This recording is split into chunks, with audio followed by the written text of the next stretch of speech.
Do you ever catch yourself being kind of mean to yourself? Like not even on purpose, it just happens. You spill coffee, you forget something, or you miss a deadline, and that voice kicks in. You're like, really?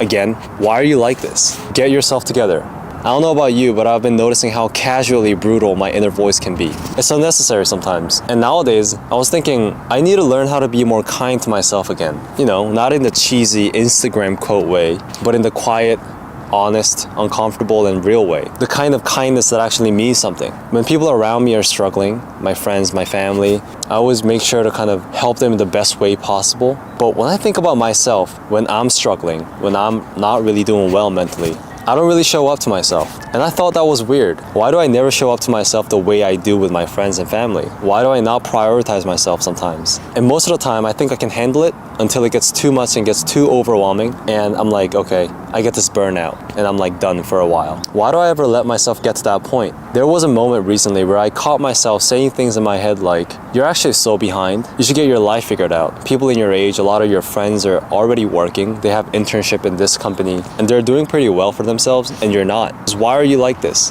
And I realized that if someone else said those words to me, I'd get really hurt. I would just go back to my defense mechanism where I just kind of isolate myself and not do anything about it. We let ourselves say those things all the time, silently, repeatedly, without even noticing. And I think that voice is fear. It's comparison. It's many years of high expectation and low grades. And that's exhausting. Part of why we're so hard on ourselves is because we're surrounded by this constant noise, you know, whether online, offline, from people who mean well, from people who don't. You know, there's always this pressure to be productive, successful, inspiring, social, all at once. And if you're not, you feel like a failure. But I think the truth is, progress doesn't always look like progress. Sometimes it looks like doing the same thing over and over again until it finally sticks. Sometimes it looks like crying, sleeping in, taking a break, and trying again the next day. And to me, honestly, I think that still counts. You're not doing it wrong just because you're doing it slow or messy. Some days you make progress, and other days you just kind of survive, and that's okay. There was a time when I felt completely stuck when I was studying for my transferring exam. I was in this weird in-between space, not where I was, but definitely not where I wanted to be.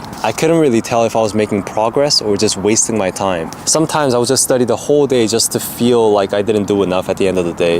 The fact that I knew that no matter how much I worked, the result might not turn out the way that I want it to be. But when I look back at it now, that stuck season was one of the most important phases of my life. Because that season really taught me how to sit with myself, to stop distracting myself from discomfort, and to start actually listening to what I was feeling. And I remember every time when I didn't have the favorable results from the weekly exams that I took, I always blamed myself, you know? I was like, why are you so stupid? I was like, how can you study that much and still forget at the moment that really mattered? Like, what are you gonna do with your life if you can't even get this thing done? I was being so hard on myself. Sometimes the kindest thing that you can do for yourself isn't to fix, it's just to let yourself be. It's realizing that sometimes you can make mistakes. No matter how hard you practice, no matter how much you try, you can still fail.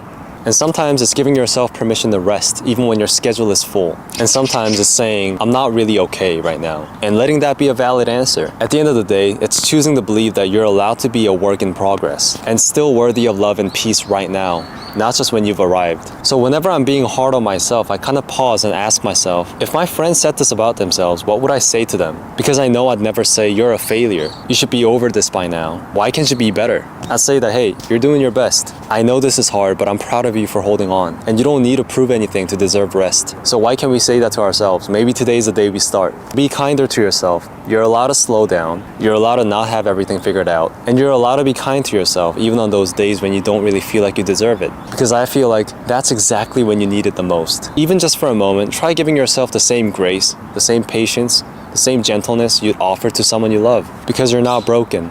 You're becoming. And I think that's a beautiful thing. Take care of yourself, truly, and I'll see you in the next one. Peace.